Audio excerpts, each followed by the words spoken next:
Sapagkat hindi pinababayaan ng alahaya ang mga may takot sa kanya, maging sa kadiliman, ni sa mga tanikala, ni sa mga kapighatian, ni sa mga pangangailangan.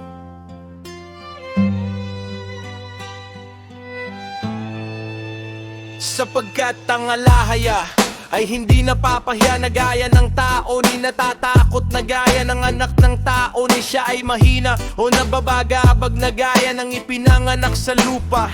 Kundi sa lahat ng mga bagay na ito ay nagbibigay siya ng proteksyon, at sa sari-saring paraan ay inaaliw niya. Kahit na sa sandaling panahon ay lumayo siya upang subukin ang hilig ng kaluluwa.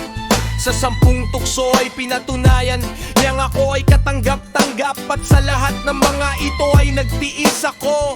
Sapagkat ang pagtitiis ay isang makapangyarihang anting-anting, at ang pagbabata ay nagbibigay ng maraming mabubuting bagay. Makailang beses akong pinagbantaan ng kamatayan ng babaeng Apesya. Makailang beses niya akong ibinigay sa parusa, at pagkatapos ay tatawagin akong muli at magbabanta sa akin. At nang ako ay ayaw makisama sa kanya, sinabi niya sa akin, ikaw ay magiging Panginoon ko, at ang lahat ng nasa aking bahay kung ibibigay ang iyong sarili sa akin, at ikaw ay magiging gaya ng aming Panginoon. Ngunit inalala ko ang mga salita ng aking ama at pumasok sa aking silid. Ako'y umiyak at nanalangin sa Eva, Iyahawa.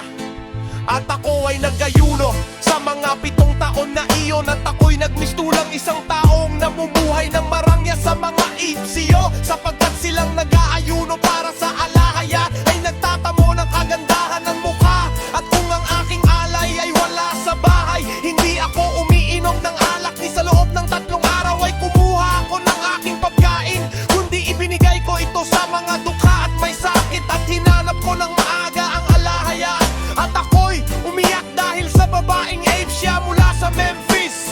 Sapagkat walang tigil niya akong ginulo, sapagkat maging sa gabi ay lumalapit siya sa akin sa ilalim ng pagkukunwaring dumadalaw sa akin. At dahil wala siyang anak na lalaki, siya ay nagkunwaring ituturing niya akong parang anak.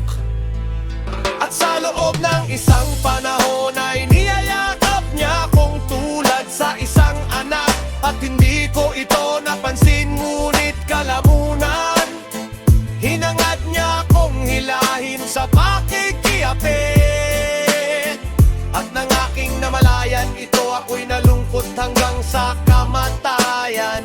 At nang siya'y lumabas, ako'y natauhan, at tinangisan ko siya ng maraming araw, sapagkat nakilala ko ang kanyang lalang at ang kanyang daya.